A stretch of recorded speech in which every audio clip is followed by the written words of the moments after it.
All right, Boz, here we go. The topic of the day, tactical fitness. Tactical fitness, my specialty, Pat. I'm steeped in that. I tell you what, though, you look like some spec ops guy with your long hair, the tattoos everywhere, showing up on the bike. I mean, you've got it down. You're in casting 101. Yeah. Well, I play one on TV. This was, hey, close enough. Everybody does these days. This is from somebody that posted something on a recent episode, and I'm reading it off my phone here. It says, something I'd love to see you guys cover, CrossFit methodology, carry over to tactical fitness for the military, especially considering some of the different aspects of the job. I know you've talked previously with the carry over to fire, EMS, or law enforcement, but the military requires us to go long at times, such as a 12-mile ruck in maybe 3 hours, 5-mile run in 40 minutes, and sometimes the job doesn't always allow for optimum nutrition and sleep. Isn't that the darn truth? Love the show. So yeah, happy to dive into that. Oh yeah. It'll be fun here. Make sure my phone is back on silent so you guys don't hear any weird things at home. So what I did, and Adrian saw this first and he sent it my way, so I appreciate you doing that. And then what I did is I posted this question in our private Facebook group for my affiliate, because I know that we've got a bunch of current and former military in there. And while I had my biases as to the answer to this question, I didn't put my biases in that post to my community because I didn't want to taint the waters. And I wanted to see what they said and see if, I was in alignment or whatnot. And a lot of really cool information came back. So I'm just going to present that information, and then hopefully it's useful. And I've got several things to read that several different people wrote. And after I read each one, we can kind of give our 2 cents on it, if you will. Yeah, sounds good. And then I've got a couple of kind of generalist approach to this. Obviously I don't have a background in that specifically, but I do think that it's important that, you look at this topic broadly, and fitness for a profession, I don't think should be this off limits thing to somebody just because they don't have, that particular experience. I think there's lots to be gained from the generalist approach. And I think we're going to see that with some of the responses, that there's absolutely some special things that need to be done to make sure that you're prepared and make sure that you're not leaving anything on the table, so to speak. But I bet you there's a lot more overlap to the generalist than there might be on first glance. So that's my hunch, but we'll see what comes back. It's almost like you know what you're talking about. It's almost like general physical preparation matters, right? It's almost like that's the bedrock of a lot of this stuff. And there will be some things that, you could sprinkle in to optimize the situation, but your GPP will get you so far. And there are some things that functional movements are functional movements. And I'm already on a tangent, but I remember, I'm going to butcher this, but the general theme for humor purposes will suffice. That a lot of different segments of society think that they are unique, special unicorns, that nobody understands their needs, right? Unless you're in that deal. And I don't say that to be, belittling to the person who asked the tactical thing. It's just general speak. And I remember Glassman saying some funny thing that he'd get people walking into the affiliate and they're like, look, we're basketball players, okay? I know that you don't play basketball, but we've got special needs for our particular demands of the sport. And he would listen very politely, like, great, I have this amazing movement just for you. It's called the squat. And then he'd wait, for the next person comes in, hey, we're so-and-so. He goes, I have this amazing movement just for you called the squat. Just like, makes everybody feel special. But we all have to squat. So some of that, you're right. Well, the GPP is a big deal. Let me riff on that same story, because I remember that story as well. And to expand on it a little bit, the version of it that I heard, and again, what's that saying about Mark Twain? Never let facts get in the way of a good story. Yeah. So this is maybe embellished a little bit. I don't know. It doesn't matter. The point stands. But the point was, not only was it the same movements between, basketball player and somebody else, but, it was the basketball player. They were like, no, you don't get it. We need this really, like, we got to have a really good basketball program. Coach said, no problem. Why don't you guys come in at 6 p.m.? we'll have a basketball specific class just for you guys. It'll be awesome. And then the other athlete they were jujitsu athletes, and like, no, you don't get it. Like we have really, really specialized needs. He's like, cool, no problem. I'll tell you what, we'll do a 6 a.m. jujitsu special for you guys. And he said it was all going great until one day the 6 p.m. basketball guy couldn't make it. And he came into the 6 a.m. jujitsu and he's like, wait a minute, this is our basketball program. Then the cat was out of the bag. Yes. I mean, but there's a lot of truth to that. There's going to be, that's the wonderful thing about GPP. The overlap is so broad, general, and inclusive. So with no further ado, I will read the first one here. And this worked out great because this woman who responded, Jen, she was former active duty. Now she's in the reserves, and she was doing one of her reserve things when I posted this question. So like she was in the field, doing it. So anyway, she said, I've been racking my brain how to succinctly put into words the correlation between CrossFit and being fit for the military. It's almost one of those you have to see it to believe it things, but I'll try my best to give my point of view as a female currently serving. You are a SEAL, so this won't be news to you that traditional bodybuilding type training is not going to prepare you for the rigors of combat. When we say functional fitness, we really mean it. And I see that in nearly everything a soldier is doing nowadays. Go long could mean an unknown distance ruck march or patrol with a 50-pound pack instead of a long chipper. Short and sharp could mean a sprint for your life in full kit to the nearest cover so you don't get shot instead of Fran. We're required to do farmers carries with ammo cans and other equipment, pull ourselves up over walls, think muscle ups, strict pull-ups, odd object carries of various weaponry, or your buddy if he or she is a casualty, lift things overhead, squat down to pick it up, deadlift them to get back up, all without injuring ourselves. Almost every single movement we do in CrossFit, I can think of a close correlation that is used in the military. And I'll give you an example that I saw just today. I'm currently on my annual training with my reserve unit at Fort Knox, Kentucky. And our mission here, she's one of the instructors, is to train some cadets that are coming through their cadet summer training. She was a lane safety officer all day long, and her particular lane requires cadets to complete certain tasks working as a team in a specific time frame. Sounds like, do a certain work in a certain amount of time. The station I was on today is the medical evacuation, the medevac station.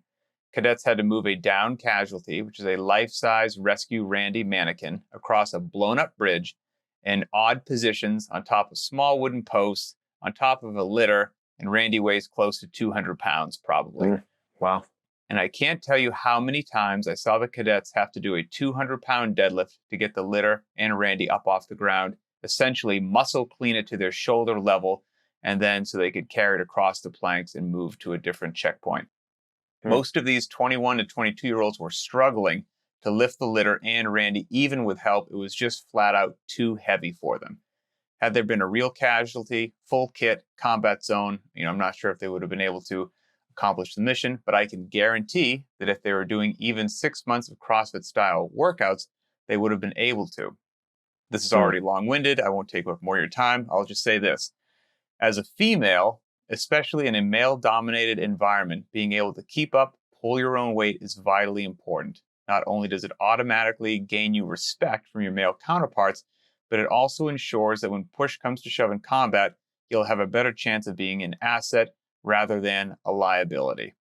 So, that was the first response there. I thought that was really great.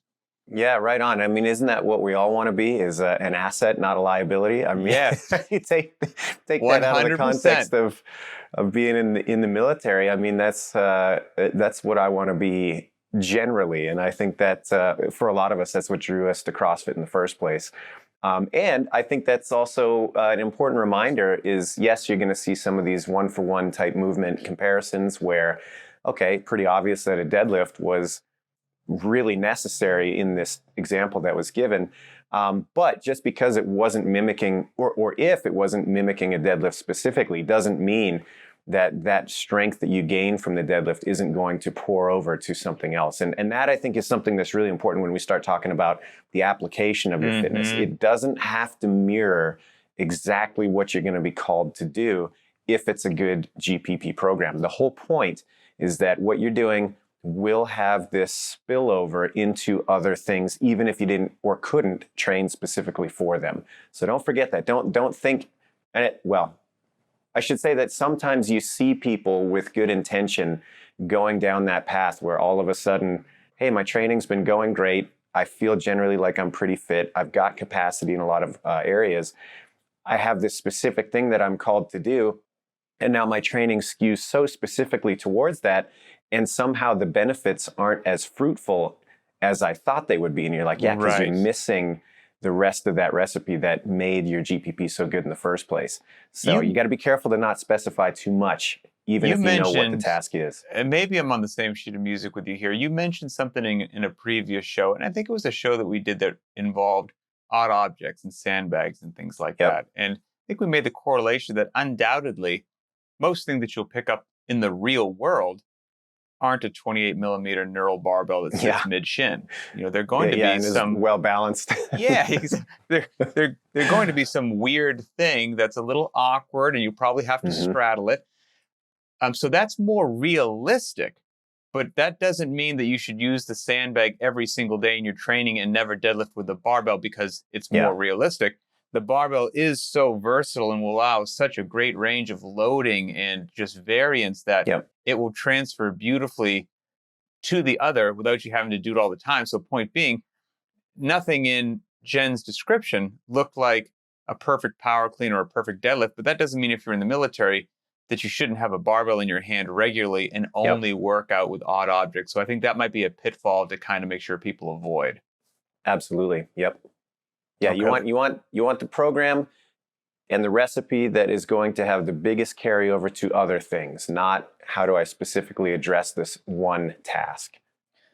All right, let's see. My next one here is a comment that was written from Zach Allison. Let me get it here. Sorry, everybody, doing some high technology stuff on my computer. All right, here we go. Cutting edge, pretty cutting edge. It really is. If you could see what I'm doing, it's pretty impressive. Okay, here we go. This is from Zach Allison.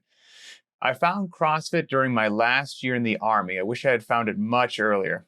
After 3 deployments with 0 weight training and no muscular strength going into those tours, I was beat up. Sounds like a good combo. Oh, man. I spent roughly 40 hours a week walking around in a 55-pound weighted vest. This individual weighed 115 pounds at the time, by the way. I could max out the Army physical fitness test, but I had really 0 strength. I've done CrossFit now. Well, hold on right there. Can we pause right there? I think that's really important. Okay, I'm sure that this Army physical fitness test, I don't know what it is. I can speculate. I bet you the ones that I've kind of heard of through the years usually involve some sort of run, time trials, some sort of pull-up, and some sort of, sit-up or push-up. Right. Some combination of those. Yeah. And so this is a great example of how that test may not have been reflective of what's actually needed for the individual. However, it's still important for that test to be done well in the eyes of the people that are, interested in your career and things like that. So that's something that I think might not be readily apparent to some people is the balance you have to maintain there. You still have to be able to do this test, even if this test may not reflect the real world ability that's going to be necessary for you to be okay when you're out there doing the job. Undoubtedly. And I know that some of the branches, I don't believe all, but some of them have implemented a new, much less antiquated physical fitness test that is much more reflective of some actual level of real work capacity. I can't remember which branch is doing that, so I don't want to. I almost want to say the Marine Corps, but I don't want to. Don't hold give them credit. But I think it's. I think it is evolving. Like I think there's a writing on the wall for things move at a glacial pace in some big institutions like the military. So hopefully that's going to come back soon. So let's see here. This was from. Let me continue going with Allison here. I've done CrossFit now for 10 years. I'm 3 times stronger than I was in my 20s when all I did was run. It's perfect for military because you never know what day on a deployment you'll have to hold or do some miserable work. Some days were slow slogs. Other days were 8 hours with weight on my body. Some days were sprints with adrenaline. Other days required heavy lifting. It's smart to be able to push and pull your own body weight. It's absolutely essential to have mental fortitude and a never quit attitude. These are all things that CrossFit builds. Just my quick 2 cents. I know others might have more scientific answers, he says. No, I think that's great. And that springs to mind something that I think is an important element also of a varied program, and also important when you start thinking about the things that you know that you're supposed to train for, like we were talking about a few minutes ago. It can be easy and kind of seductive to say, okay, I'm only going to do those things and I'm really just going to dive in. Part of what you're going to miss is injury prevention and resilience. Particularly with overuse. And so things like that were just described there, I've got weight on my body all day long. I'm doing repetitive motions, hiking with gear, et cetera, et cetera. If that's all you're doing day in, day out, it's going to wear you down. There's no question about it. Any extreme distance athlete will tell you that overuse injuries are a real problem and something that you have to manage. My personal experience working with athletes that have a lot of repetition, rowers. I worked with the rowing team for a couple of years. And that was the most important thing that we did, in my opinion. It wasn't building their capacity on the water. They already had that. They were really good at that. But our biggest contribution was we took them out of those repetitive patterns and got them strong in ways that they might not have been strong before, which built them up, made them more resilient, and allowed them to be in the boat more often. And so it kind of all plays into itself. And I think the same thing can be said for, if you're going to be asked to be rucking around with a lot of weight on your body, you have these known demands. If you're strong and robust, you'll be able to handle that and walk away without getting too beat up. Whereas if you're right on the razor's edge and that's all you're doing, you're just asking for a sideline due to something that probably isn't catastrophic, but just annoying and hard to resolve. A tendon injury, an itis, those are no fun. No, agreed. And that mental toughness as well, just to drive through some discomfort in CrossFit there's a lot of transference there as well. Yeah. All right, the next. Hold on, and I would say not just the importance of driving through, but the mindset of I've never done this in this way, I will do it. I think that's really important too. You're faced with that every day when you have a varied program. You come in, you don't know that you've never maybe done this combination with these rep schemes, and yet, you're going to do it. You don't know how it's going to go exactly, but you've conditioned yourself that the challenge is totally doable. You'll come out the other end of it and it's going to be fine. And that's really important. I think that's easy to look past once you've been doing it a little bit while, but it is very significant. And I think what's interesting to note thus far about the opinions and perspectives that have been given is none of them are recommending adding anything to what is a traditional, well-rounded GPP program. Yeah, interesting. Far, yeah. So somebody will mention a couple things, but largely a general sentiment was, if you're doing some great varied programming, variance being the key there, you'll be amazed at how far that goes for you. Just the fact that you don't ruck regularly. Well, if you've built up your posterior chain, your midline, your stamina, your muscular endurance, you might have some discomfort and some burns on your shoulders. You're not used to it, and my back's a little sore because I don't ruck that frequently, but you will be able to do it. And there's a lot of things that fall under that category. And that's what wonderful, well-rounded, beautiful, classic CrossFit programming is supposed to give the individual. So it is a really nice fit for a military application. The next one here is from John B. John says, I was in the Air Force EOD, Explosive Ordnance Disposal, so the bomb squad, some sort of high-risk, high-stakes job there. I never did CrossFit before my pipeline of basic training, then EOD school. I just ran and lifted. From my reading of the CrossFit methodology and doing workouts like Murph every year, and more recently, working out at the affiliate, looking back on my time, I've been in and out since 2017, both active and reserve. I would say the biggest advantage of CrossFit training has for military is this: moving load during somewhat complex movements with a high heart rate. equals using your brain with a high heart rate, moving weights while using your brain under duress, all of which would have been very beneficial in situations like he had to do rucking a robot. So basically having a robot attached to your Wow. back, which was going to go defuse a bomb or something like that. I'm sure those robots are built to be, light, super and light, and easy to manipulate. And here's the other thing: the terrain's always flat. Right, exactly. It's a light pack on flat terrain. No, it's downhill. It's always downhill. Wind at your back. Priming explosives, utilizing all of those assets. They would have been very beneficial. Utilizing all those assets, or in a team leader's case, taking a very long walk in a bomb suit and then rendering a bomb safe in a bad situation. Being strong is, I love this line, being strong is great, but being strong when your heart rate is jacked up and your adrenaline is pumping is a whole different beast. And I think CrossFit is one of the few training methodologies that adequately prepares one for the types of endeavors military members are frequently a part of. Yeah, wow. That's really well written too. That's interesting and something that I didn't consider off the cuff, but thinking about it, it makes perfect sense.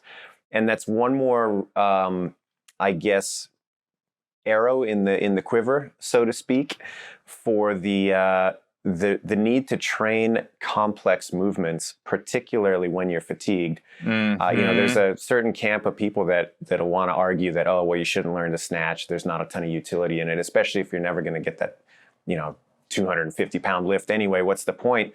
And it's like, well, there it is. I mean, if you are somebody that can just head down, grind it out on the Echo bike, for example, that's very different than being able to come in off of a run and perform something like a muscle up or a snatch or an overhead squat, where there's a huge demand not only on your physical ability, but the coordination, the balance, the agility to string these things together.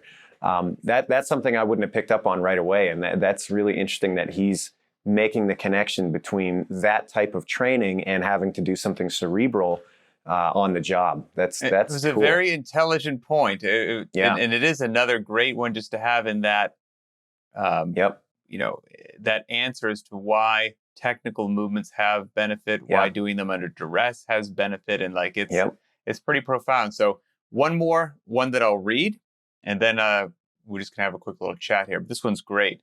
This is from Mike D. I don't think it's the member of the Beastie Boys. I think it's a different one. Mike D, here we go. Well, hold on. Before you start, let me speculate.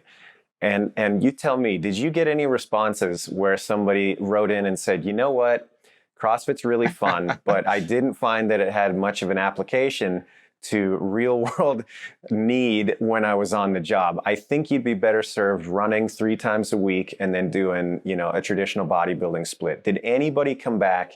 And maybe the data is a little skewed because obviously that's the community we're dealing with.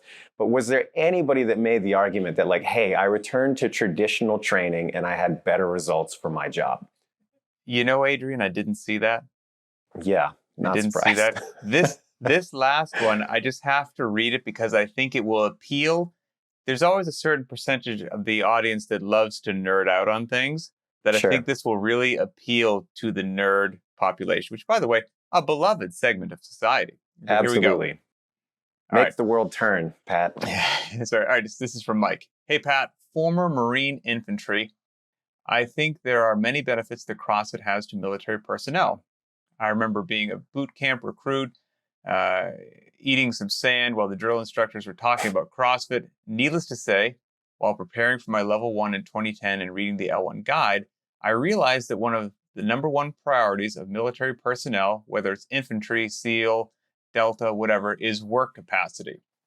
CrossFit was perfect for the military, in my opinion, to gain the physiological attribute of increased work capacity across broad time modal domains that is critical for operators. Being an academic myself and a strength and conditioning coach, I think too much specificity will rob military personnel of their physiological ability to build a solid general physical preparedness. The uniqueness of being military is why we should more than likely stay away from too much specific physical preparedness, SPP, or even sport-specific physical preparedness, and avoid decreased work capacity in other areas. The missions that infantry and special operations personnel are, those missions are highly fluid. And I think personally that CrossFit, along with some maybe specific training if you have a unique job in the military, is great. In a nutshell, I think solid GPP sprinkled with some aerobic work is a perfect base based upon what I know about mitochondria. And by the way, I work in a mitochondria lab. The metabolic conditioning of CrossFit will help increase the lactate buffering, and the monostructural work will help build those mitochondria. Another thing military personnel could focus on is building a rock-solid posterior chain. Hope this helps. So the mitochondria are happy also, Boz. Well, and hey, who doesn't want a rock-solid posterior chain? I mean, I think that's pretty in vogue these days, right?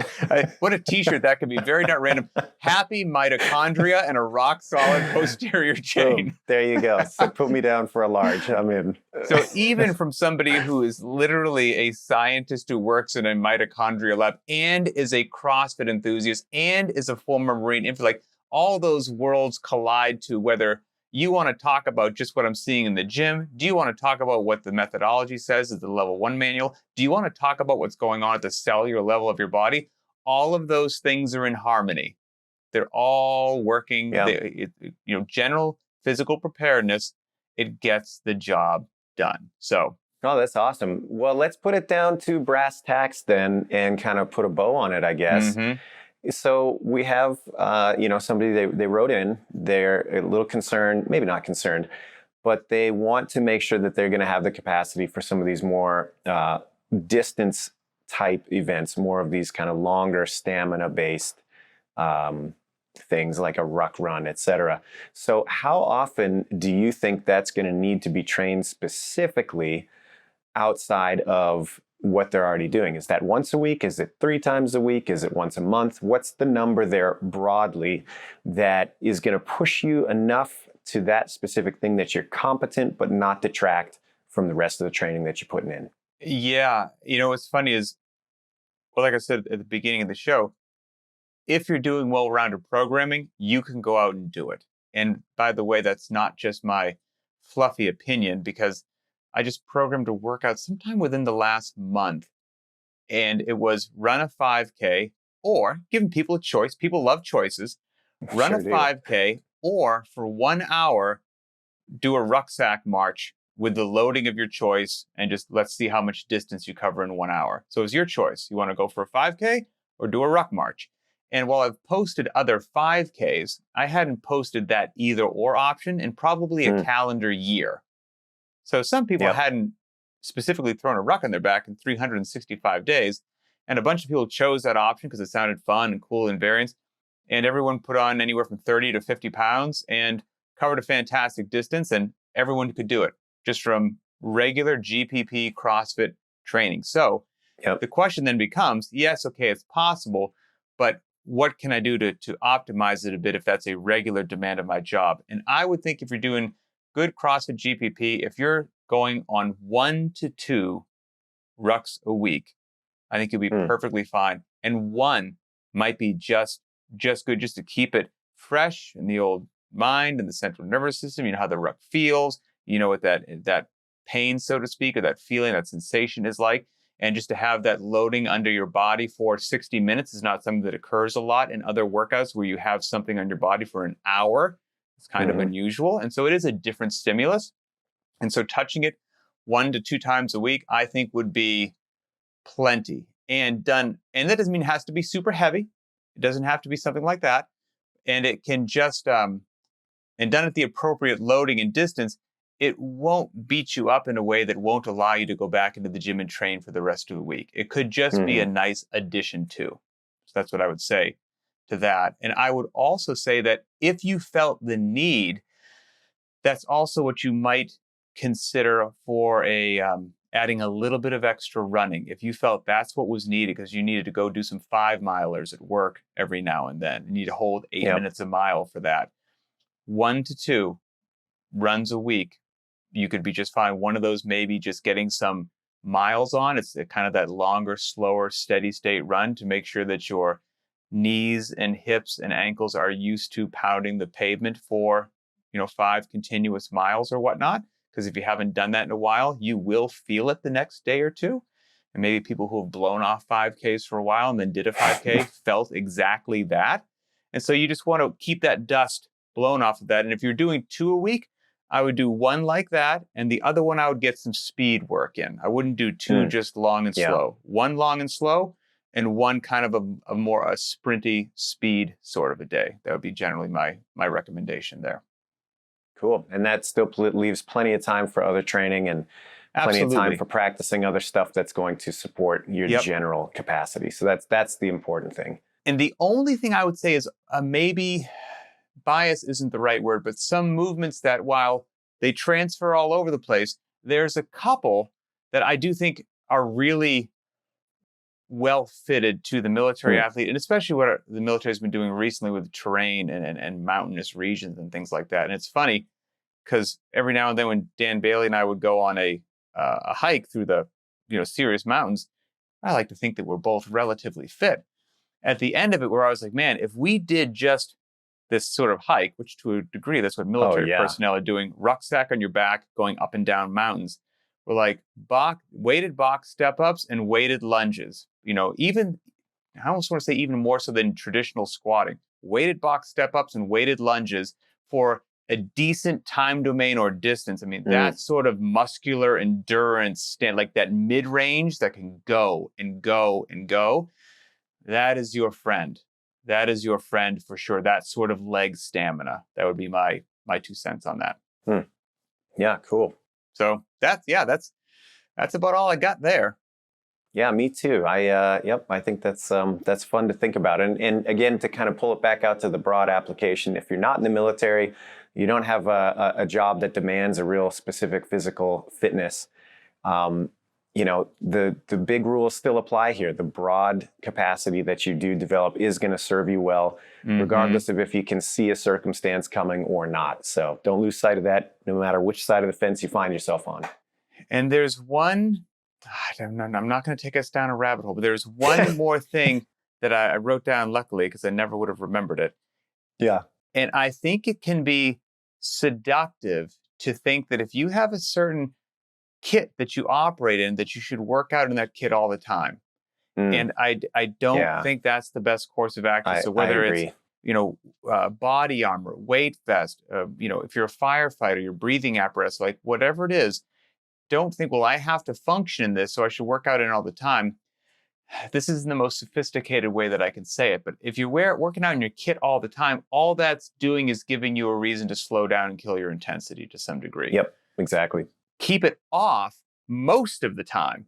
Every now and then, throw it on, because absolutely you want to know how it feels, how it operates. This is constricted. I don't feel like I can't breathe like I used to during a run, a climb, or whatever. You need to know that before your life's in danger. So you want to experiment with that when you're controlling the environment. Get as fit as you can without the gear. Sprinkle the gear in every now and then for workouts, but don't make it an all the time sort of a thing. That's my final thing on that. Yep, exactly. All right. Well, to all the military, law enforcement, first responder, everybody out there watching, listening, asking questions, thanks to everyone out there for your service. We genuinely appreciate it. Keep the questions coming. We absolutely love them. They're super fun. And as always, we're going to read the comments. So whether you're listening in an audio format or watching it on video, go to the btwb YouTube channel, find this episode. If you are present or former military, you heard what Boz and I think, what some members of the community think. Do you have an agreeing opinion, a differing opinion? We want to hear all of it. So post all of them down there. The more different schools of thought, the better. We all learn together. And if you have an idea for an upcoming show, let us know. We read the comments. So for Adrian Bosman, I'm Pat Sherwood, and we will see you next time.